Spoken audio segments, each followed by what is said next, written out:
इससे previous lecture में हम लोग क्वेश्चन नंबर 28 लगा चुके थे। अब हम लगाएंगे क्वेश्चन नंबर 29 को। क्वेश्चन नंबर 29 बोल रहा है कि आपका एक mass of one steel screw, एक आपका स्टील का क्या है, एक स्टील का स्क्रू है, ठीक है। एक स्क्रू है जो कि स्टील से मिलके बना है। किससे मिलके बना है? स्टील से मिलकर के बना हुआ है, ठीक है। एक आपका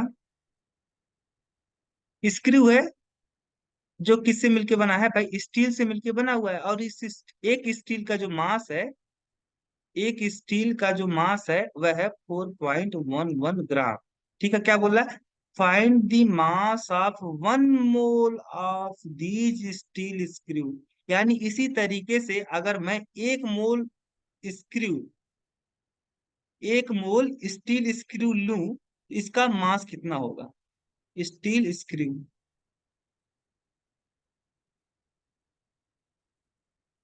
अगर इसी तरीके से, चूंकि एक स्टील का मास इतना है, तो 1 मोल इसी तरीके के, अगर 1 मोल स्टील स्क्रू में लूं तो इसका मास क्या होगा? और इस मास, ये जो भी मास आएगा आपका 1 मोल स्टील स्क्रू का, इसे इस मास को मुझे कंपेयर करना है मास ऑफ अर्थ के साथ में, ठीक है। और बताना है कि कौन हैवियर है और कितना टाइम हैवियर है, ठीक है। तो हम जानते हैं भाई, 1 मोल का मतलब हो गया 6.022 इंटू 10 पे पावर 23, ठीक है।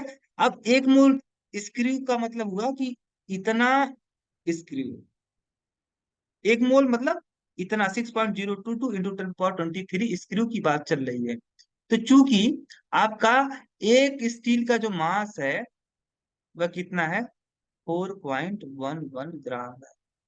तो इसी तरीके से अगर आप बात करते हो 6.022 इंटू 10 पे पावर 23 स्क्रू का मास कितना होगा? तो इस इतना स्क्रू के मास क्या होगा आपको यहाँ पे? एक का तो इतना है, तो इतने का कितना होगा यहाँ पे?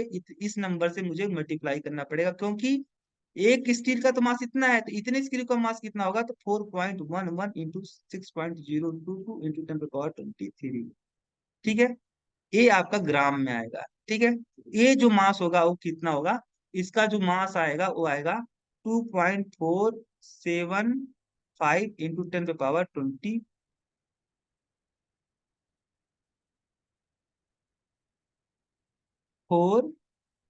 ग्राम, ठीक है। अच्छा, इन दोनों का अगर मल्टीप्लाई करोगे तो कितना आएगा?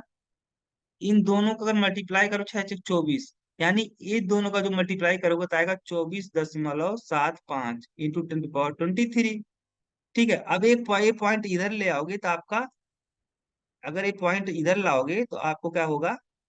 ये वाला पॉइंट अगर यहाँ पे बीच के बीच में लाओगे, एक अंक इधर ले आओगे आप लेफ्ट हैंड साइड, तो हो जाएगा 2.475 इंटू 10 हो जाएगा 10 पे पावर 1। एक इधर लाए हो तो आपका यहाँ पे क्या हो जाएगा? अगर दशमलव के इधर, डेसिमल के इधर आप लेफ्ट हैंड साइड चलोगे तो आपका 10 से आपको जितना अंक जाओगे उतना आपको जीरो से मल्टीप्लाई, 1 और उसके आगे जीरो, एक हम अंक इधर आए हैं तो 10 से मुझे मल्टीप्लाई करना पड़ेगा और इंटू 10 पे पावर 23। अब इसकी जो वैल्यू आएगी 2.475, यहाँ पे 10 और 10 10 पे पावर 1, यहाँ पे 10 पे पावर 23, तो हो जाएगा 10 पे पावर 24। इतना ग्राम आपका क्या आएगा? मास आएगा। 1 मोल स्क्रू का जो मास आएगा इतना आएगा भाई, ठीक है। अब इसे मुझे कंपेयर करना है किससे? मुझे करना है कंपेयर मास ऑफ अर्थ से। मास ऑफ अर्थ कितना है? अर्थ का मास कितना दिया गया है? तो अर्थ का मास दिया गया है 5.98 इंटू 10 पे पावर 24 kg। भाई ये तो जो मास का अर्थ दिया गया है वो तो केजी में दिया गया है, तो मुझे इसे भी किस में चेंज करना पड़ेगा? केजी में चेंज करना पड़ेगा। और केजी में अगर चेंज करोगे तो मुझे 1000 से, ये ग्राम में है तो मुझे 1000 से क्या करना पड़ेगा? वो भाग देना पड़ेगा। तो भाग दोगे 1000 से, यानी 10 पे पावर 3 से भाग करोगे तो ये 10 पे पावर 24 था, तो ये आपका 10 पे पावर 21 बन जाएगा। तो ये हो गया आपका 2.475 इंटू 10 पे पावर 21 kg, ठीक है। ये मास आया है आपका। 1 मोल स्टील का मास इतना आया है और मास ऑफ अर्थ इतना आया है। कौन भारी लग रहा है? किसकी वैल्यू ज्यादा है? एज वैल्यू ज्यादा है, यानी आपका जो मास ऑफ अर्थ है ये ज्यादा है मास ऑफ अर्थ। अर्थ का मास क्या है, ज्यादा है in compare to mass of 1 mole screw. 1 mole screw का जो मास होगा उससे ज्यादा मास होगा मास ऑफ अर्थ का। और ठीक है, ठीक है, तो हम कंपेयर भी कर लिए कौन ज्यादा हैवियर है, तो आपका अर्थ ज्यादा हैवियर है।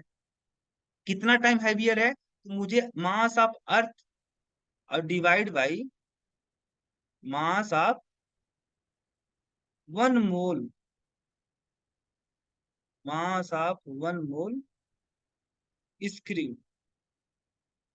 ठीक है, मास ऑफ अर्थ कितना है, मास ऑफ अर्थ आपका है भाई, यहाँ पे दिया गया था, कहाँ गया मास ऑफ अर्थ, हाँ यहाँ पे 5.98, 5.98 इंटू 10 पे पावर 24 kg, और डिवाइड बाई 2.475 इंटू 10 पे पावर 21 kg। ठीक है, तो यहाँ से आप अगर भाग करोगे अबाउट वैल्यू आएगी आपकी,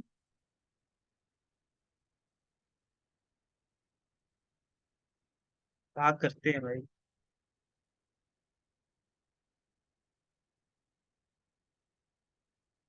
5.98 डिवाइड बाई 2.475।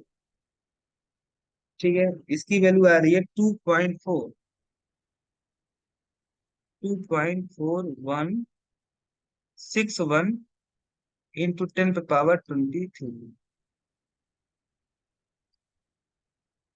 ठीक है, इतना आएगा। ठीक है, इतना आएगा। और इससे यहाँ पे अगर 10 पे पावर 23, यहाँ पे हजार ही हजार, इसका मतलब ये हुआ आपका 1000। अगर 1000 का मल्टीप्लाई करोगे इसमें तो आएगा 2416.1, यानी 24 से 16 गुना आपका मास ज्यादा होगा अर्थ का in compare to mass of 1 mole screw.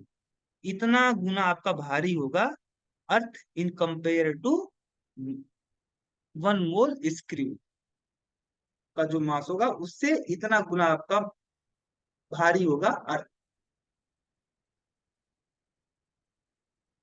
तो अगला क्वेश्चन की तरफ बढ़ते हैं। 24 से 16, देखो आंसर भी आया 24 से 16। अब हम लोग नेक्स्ट क्वेश्चन की तरफ मूव कर रहे हैं। नेक्स्ट क्वेश्चन हमारा है क्वेश्चन नंबर, पता नहीं 30 था। 30 क्या बोला, a sample of vitamin C. ठीक है, एक सैंपल लिया गया है विटामिन सी का। ठीक है, विटामिन सी, जिसमें चूंकि अब विटामिन सी में क्या होता है आपका, विटामिन सी में आपका जो, चूंकि विटामिन सी एक कॉम्प्लेक्स कंपाउंड होता है जिसमें कोबाल्ट होता है क्या, central metal atom, central metal atom होता है, क्या बोल रहा है, कंटेन इतना ऑक्सीजन एटम। इस विटामिन सी के में, इस विटामिन सी में कितने ऑक्सीजन एटम है, तो इस विटामिन सी में आपके 2.58 इंटू 10 पे पावर 24 ऑक्सीजन एटम प्रेजेंट हैं। ठीक है, कह रहा how many mole of oxygen atom are present in the sample, कितने मोल आपके ऑक्सीजन एटम प्रेजेंट है इस सैंपल के अंदर, तो इतना एटम आपका प्रेजेंट है इस विटामिन सी में। अब इसे इसी ऑक्सीजन एटम को मुझे किसमें चेंज कर देने हैं, इतना ऑक्सीजन एटम प्रेजेंट है, अब इसे अगर मैं मोल में कन्वर्ट करूंगा, मोल इक्वल टू क्या होगा आपका, जानते हो कि मोल इक्वल टू होता है number of particle, number of particle. ठीक है, और डिवाइड बाई 6.022 इंटू 10 पे पावर 23। अब चूंकि यहाँ पे क्या बोला, मुझे निकालने को बोल रहा है ऑक्सीजन एटम की मोल की संख्या, ऑक्सीजन एटम की मोल की संख्या निकालने को बोल रहा है, तो यहाँ पे पार्टिकल की जगह क्या हो जाएगा, एटम हो जाएगा, क्योंकि एटम की मोल की संख्या निकालने को बोल रहा है, इसलिए पार्टिकल का मतलब तो वैसे होता है, एटम भी हो सकता है, मॉलिक्यूल भी हो सकता है, रेडिकल भी हो सकता है, चूंकि लेकिन यहाँ पे ऑक्सीजन एटम की मोल की संख्या पूछ रहा है, इसलिए पार्टिकल की जगह क्या हो जाएगा आपका, यहाँ पे एटम हो जाएगा। तो नंबर ऑफ ऑक्सीजन एटम कितना दिया गया है आपका, इतना दिया गया है, ये वैल्यू आप यहाँ पे रख दोगे।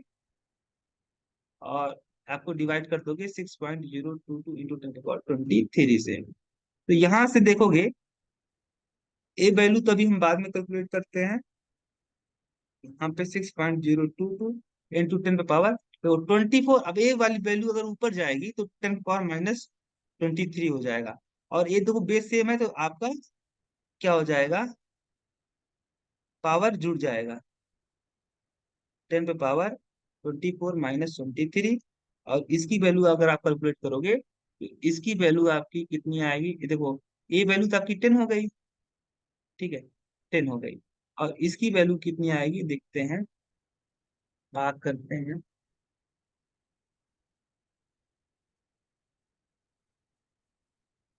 2.58 डिवाइड बाई 6.0 आ रहा है भाई मेरा आंसर। इसका ए वैल्यू जो मुझे आ रही है यहाँ पे, वो आ रही है 0.428 इंटू आपका 8 ठीक है। तो वैल्यू आपकी आएगी 42.8।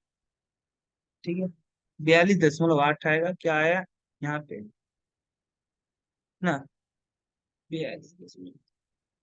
4 पॉइंट, सॉरी यहाँ पे 10 ही से मल्टीप्लाई किया गया है ना, तो एक आपका 10 से मल्टीप्लाई करोगे तो ये जो डेसिमल होगा इधर आएगा, एक अंक बाद आ जाएगा। 4.28 सही तो है, यहाँ पर भी 4.28 ही आया है आंसर में। चलो अगला क्वेश्चन की तरफ मूव करते हैं भाई। क्या बोल रहा है, रौनक, एक व्यक्ति है रौनक, उसने क्या किया है, took 5 mole of carbon atom in एक कंटेनर। एक कंटेनर में फाइव, एक कंटेन रौनक एक व्यक्ति है जो कि क्या किया है, एक कंटेनर उसके पास में है। उस रौनक के पास में क्या है, कंटेनर है, उस कंटेनर में क्या है, 5 मोल कार्बन एटम रखे हुए हैं, कार्बन एटम। ठीक है, आगे क्या बोल रहा है, Chris also took 5 mole of sodium atom in another container. एक व्यक्ति और है, ये रौनक के केस में है। और क्रिस के केस में क्या है, इसके पास जो कंटेनर है उसमें क्या है आपका, 5 मोल सोडियम एटम रखा हुआ है, सोडियम एटम रखा हुआ है। क्या बोल रहा है, कौन सा कंटेनर आपका, container of the same weight in other container of the same weight. ठीक है, कह रहा हुज कंटेनर इज हैवी, किसका कंटेनर क्या है, हैवी है। और कह रहा whose container has more number of atom. तो देखते हैं भाई, देखो अगर इसका देखो, इसके कंटेनर में 5 मोल क्या है, अगर 5, हाँ 5 मोल क्या है, 5 मोल कार्बन एटम है। ठीक है, तो नंबर ऑफ मोल कितना दिया गया है, 5 दिया गया था। एन इजकल टू, जानते हैं n number of mole equal to weight upon molecular mass. अगर मोलिक्यूल है तो मोलिकुलर मास, एटम है तो एटॉमिक मास। तो यहाँ पे नंबर ऑफ मोल कितना दिया, 5 दिया है। वेट मुझे निकालना है। और एम, एम का मतलब मोलिकुलर मास या एटॉमिक मास, क्योंकि कार्बन यहाँ पे एटम की बारे में बात कर रहा है तो हम कार्बन का एटॉमिक मास रखेंगे, क्योंकि यहाँ पे एटम की बात किया है। तो एटम कार्बन का होता है एटॉमिक मास 12। तो डब्ल्यू इक्वल टू आपका यहाँ पे मल्टीप्लाई करोगे 60, तो 60 ग्राम आपका क्या आ गया, 60 ग्राम आपका आ गया मास ऑफ दिस कार्बन। इसमें जो 5 मोल कार्बन एटम है इसका मास कितना है, 60 ग्राम। और यहाँ पे देखोगे इस कंटेनर में 5 मोल क्या है, sodium atom. Number of mole equal to क्या था, वेट अपॉन मोलिकुलर मास। अब मोल की संख्या कितनी है, 5 मोल, 5 मोल सोडियम एटम है। ठीक है, और वेट मुझे निकालना है। अब सोडियम का, चूंकि एटम है ना, एटम है, ये यहाँ पे रखना पड़ेगा, एटम का एटॉमिक मास कितना है सोडियम का, तो सोडियम का एटॉमिक मास होता है 23। और यहाँ पे डब्ल्यू इक्वल टू करोगे तो 5 × 23, ये वैल्यू कितनी आएगी, 5 या 15, 5 × 10 = 11, 115 ग्राम आएगा। तो ए वाला जो कंटेनर है इसमें जो सोडियम एटम रखा गया 5 मोल, इसकी वेट ज्यादा है इन कंपेयर टू दिस, जिसका वेट 60 ग्राम केवल है। इसका मतलब क्रिस वाला जो कंटेनर है वो आपका हैवी है। देखो यहाँ पे बोला है 10 container of Chris is heavy है, यानी सही बात है। ठीक है, यहाँ पे हमने कैलकुलेट करके देख भी लिया। अब फिर क्या बोला, whose container has more number of atom. क्योंकि मोल की संख्या क्या है, सेम है। मोल की संख्या सेम होने पर जो एटम की संख्या आएगी वो भी सेम ही आएगी, क्योंकि जब यहाँ पे अगर देखोगे तो आप जानते हो number of mole equal to number of particle. अब पार्टिकल की जगह पे यहाँ पे चूंकि एटम है तो हम एटम बात करेंगे, और divide by 6.02 into 10^23। Number of atom equal to हो जाएगा n इंटू 6.022 इंटू 10^23। जब तक मोल नहीं चेंज होगा तब तक आपका नंबर ऑफ एटम भी नहीं चेंज होगा, यानी आपका दोनों में 5 ही मोल एटम है। 5 मोल एटम दोनों में केस में है, तो नंबर ऑफ पार्टिकल भी क्या होंगे, सेम होंगे। तो यहाँ पे देखा दिया है both container equal number of mole of atom, सही तो है। तो भाई ये भी क्वेश्चन मेरा सॉल्व हो गया। अब हम अगले क्वेश्चन की तरफ मूव करेंगे। अगला कह रहा है fill in the blanks in the table. Table में आपको ब्लैंक्स को भरना है।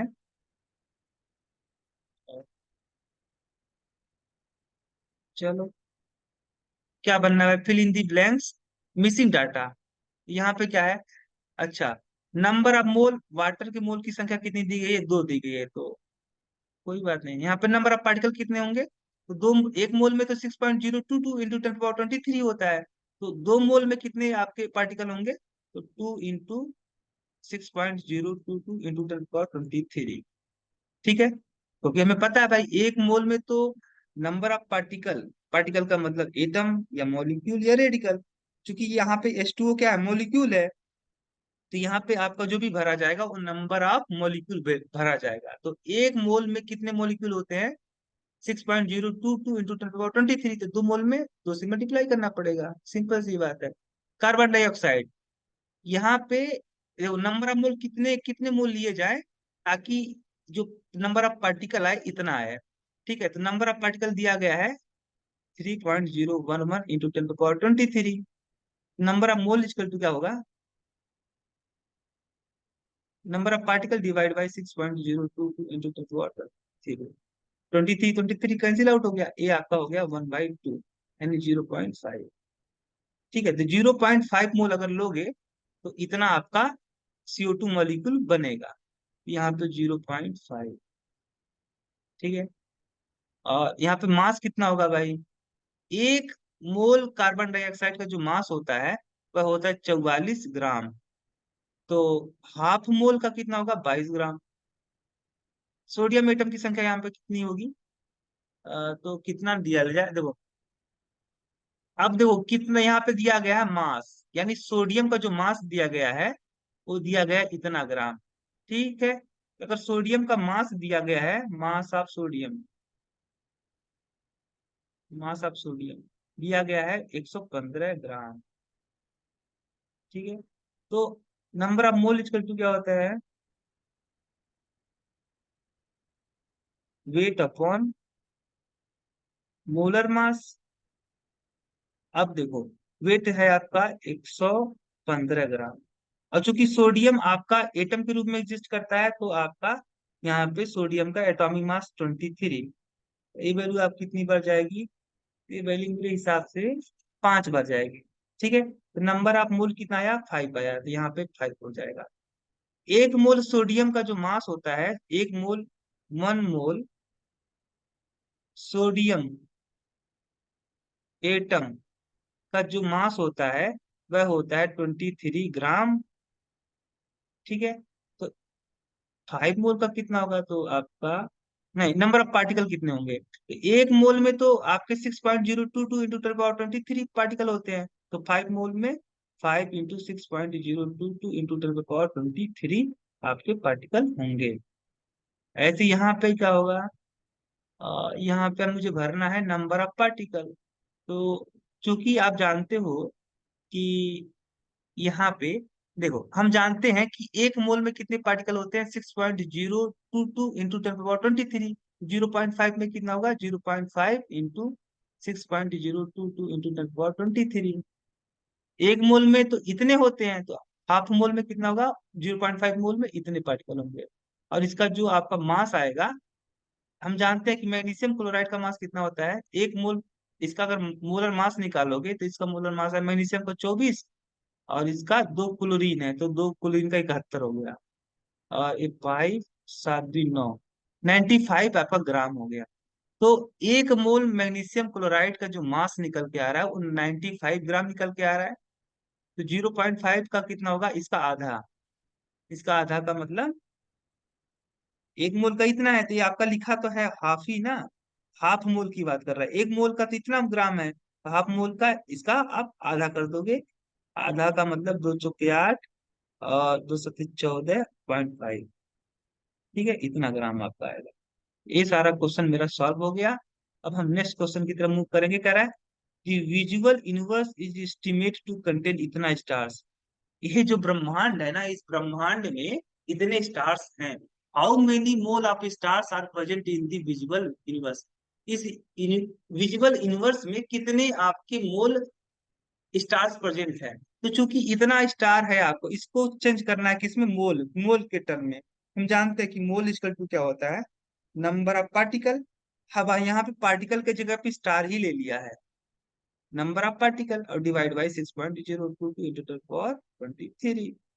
तो चूंकि यहाँ पे पार्टिकल के जगह क्या लिया है, स्टार को मान लिया है, तो यहाँ पे आपको नंबर ऑफ स्टार रखने पड़ेंगे 10 की पावर 22, 6.022 इंटू 10 की पावर 23। तो इसका जो आएगा वैल्यू, वो आएगा 0.0179। ठीक है, इतने मोल यूनिवर्स में, इतने मोल आपके क्या होंगे, स्टार प्रेजेंट होंगे। ठीक है। फिर what is the prefix use for each of the multiple and सब मल्टीपल ऑफ ए यूनिट। ठीक है, तो देखते हैं। देखो, जब आपका 10 की पावर 3 आने लगे, तो हम लोग बोलते हैं किलो शब्द यूज करते हैं। क्या यूज करते हैं, किलो। जैसे अगर मान लो 10 की पावर 3 वाट लिखा हुआ कहीं पे, इसका मतलब आप हम लोग बोलते हैं किलो वाट, इसे बोलते हैं किलो वाट। ठीक है, तो इसके लिए तुम किलो यूज करते हैं, किलो। इसके लिए क्या यूज करेंगे, देखो, इसके लिए हम लोग यूज करते हैं डेसी। डेसी, डेसी जैसे है आपका 1 डेसीमीटर की कोई बात करे, 1 डेसीमीटर की कोई बात कर रहा है, तो इसका मतलब 1/10 मीटर की बात कर रहा है। डेसी जब आएगा तो 1/10 आपका टर्म आ जाएगा। बाकी आगे जो भी क्वांटिटी होगी यहाँ से उतर जाएगा। 10 की पावर -1। ये इसके लिए हम लोग लिखते हैं सेंटी। ये सेंटी के लिए यूज होता है। ठीक है, जैसे मान लो कोई मान ले, कोई बोल दे कि 1 सेंटीमीटर, सेंटीमीटर, इसका मतलब वो बोल रहा है 10 की पावर -2 मीटर। क्यों? क्योंकि अगर 1 मीटर में जानते हैं कितना मीटर होता है, 1 मीटर में आपका 100 सेंटीमीटर होता है। कितना सेंटीमीटर होता है, 100 सेंटीमीटर। 100 का मतलब 10 की पावर 2। ये मीटर को हमने चेंज कर दिया सेंटीमीटर में, फिर आ जाएगा 1 सेंटीमीटर। अच्छा, इसके लिए हम लोग नैनो, ये नैनो के लिए यूज होता है। ये टर्म आपका नैनो के लिए यूज होता है। ये टर्म आपका पिकोमीटर, पीको के लिए सब, पीको जब टर्म आएगा, इतना अगर कहीं पे लिखा हुआ है तो इसका मतलब है पीको। अब लिखा है कहीं पे 10 की पावर -12 मीटर, इसका मतलब हो गया 1 पिको मीटर। ठीक है। अच्छा, express is the following in kilogram. इसको ये मिलीग्राम में दिया गया है तो किलोग्राम में चेंज करना है। ए ग्राम में दिया तो इसको हम लोग चेंज करेंगे किलोग्राम में। ए भी ग्राम में दिया तो इसको भी हम चेंज करेंगे ग्राम में। और इसे भी ए ग्राम में दिया है तो हम किलोग्राम में चेंज करेंगे। तो ये बड़ा सिंपल है भाई, इसको लगाने की आवश्यकता नहीं है, ये तो बहुत बच्चों वाला है। छोड़ो इसको। फिर कह रहा है अगला question, compute the difference in the mass of इतना mole of each magnesium atom and magnesium ion. भाई क्वेश्चन है तगड़ा, लगाते हैं।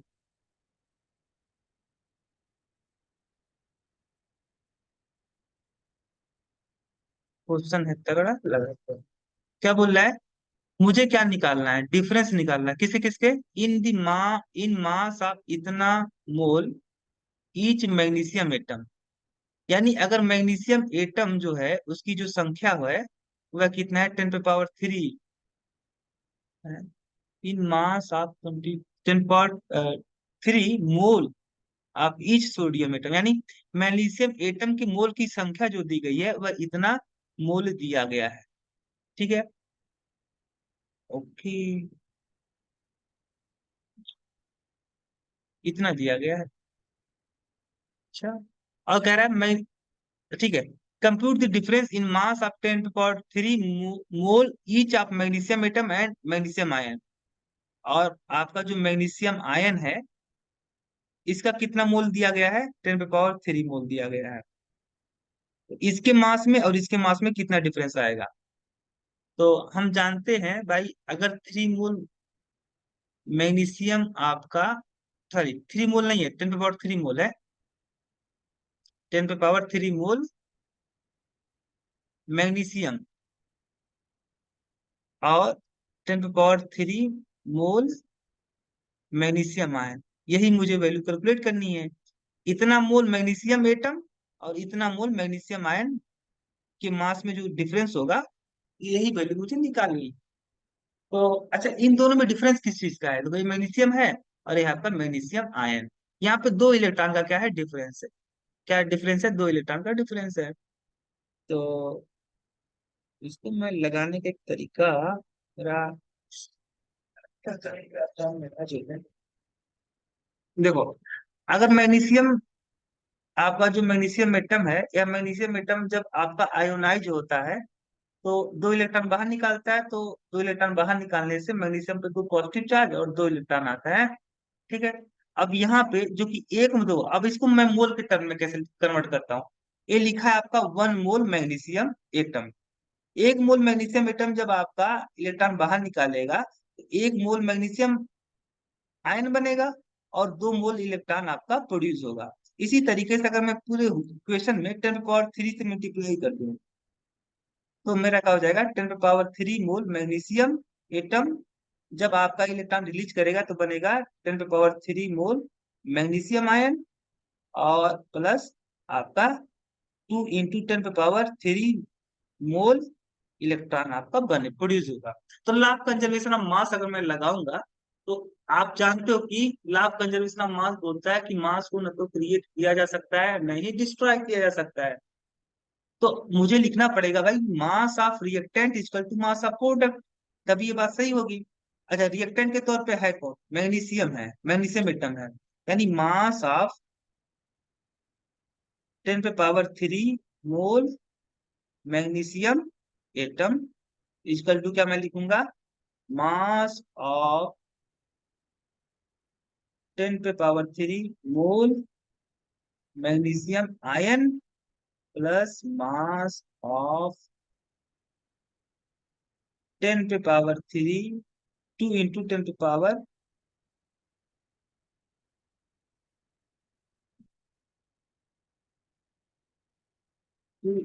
power 3 mole electron. ठीक है।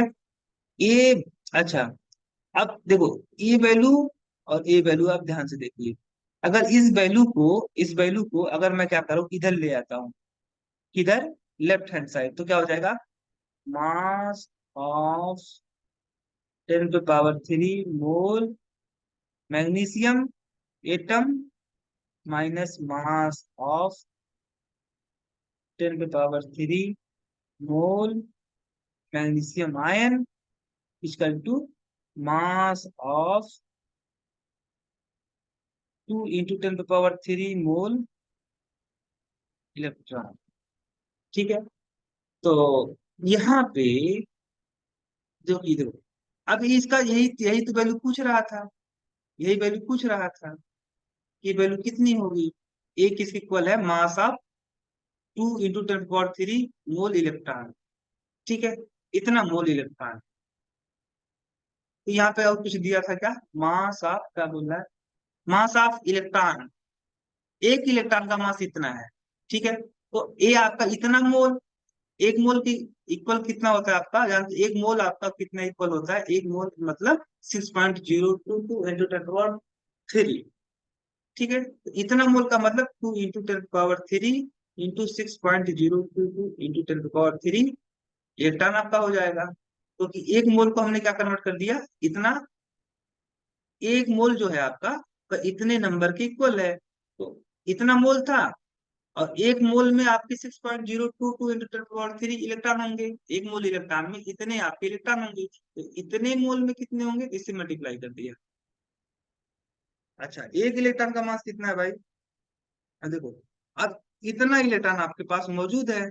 अब एक इलेक्ट्रॉन का मास अगर आपको पता है कि 9 पॉइंट कितना होता है, 9.1 इंटू 10 पावर -31 kg होता है, तो इतना की कितना होगा, बस इसमें इसमें आप मल्टीप्लाई कर देना है इन दोनों में। तो क्या हो जाएगा, 9.1 into 10 power -31 into 2 into 10 into 6.022 into 10 power 3। ठीक है, तो ये वैल्यू कितनी आएगी आपकी, देखो 23 3 26। ठीक है, 23 3 26 हो गया।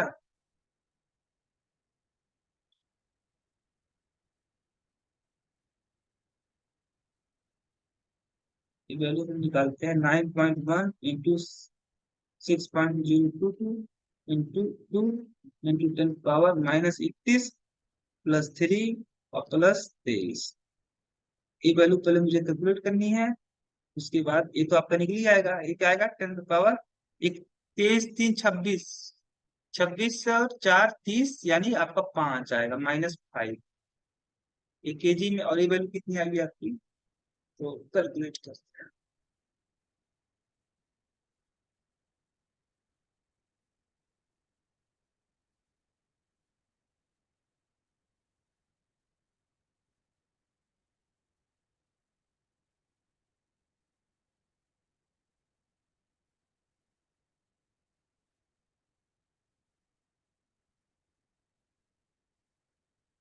ये वैल्यू तो आ रही है मेरी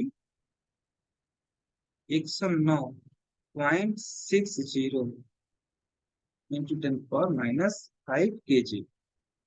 ठीक है, अब इसको अगर आप चेंज यहाँ पे एक पॉइंट अगर इधर ले आओगे, तो दो अंक अगर इधर ले आओगे तो आपका 10 पावर -3 बन जाएगा, 2 बन जाएगा, 1.0960 इंटू 10 पावर -2। और ये आपका था, सॉरी, ये जब इधर लाओगे तो 10 पावर +2 बनेगा ना, क्योंकि आप दशमलव के अगर लेफ्ट हैंड साइड मूव करते हो तो आपका जितना अंक आप जाओगे लेफ्ट हैंड साइड, उतना 10 पावर आपका उतना बेस आपको 10 पावर उतना आपका पावर चढ़ेगा। 10 पे जो पावर होगा उतने ही, जितने 4 अंक मैंने अगर इधर गया हूं मैं, तो 10 पावर 4 आपका चढ़ जाएगा। ऐसे मैं 2 अंक गया हूं तो यहाँ पे 10 पावर 2 चढ़ जाएगा। 1.09 इंटू 10 पावर, ये आपका 5 था, तो 5 और -5 + 2 -3, तो क्या इतना आ रहा है, हाँ यही चीज आ रही है आंसर। तो यानी इसका मतलब हमारा लगाना सही हुआ है। भाई ये हो गया आपका ये। तो आज का इतना ही देखते हैं भाई, बहुत ज्यादा हो गया। क्वेश्चन नंबर 37 हम लगाएंगे बाद में।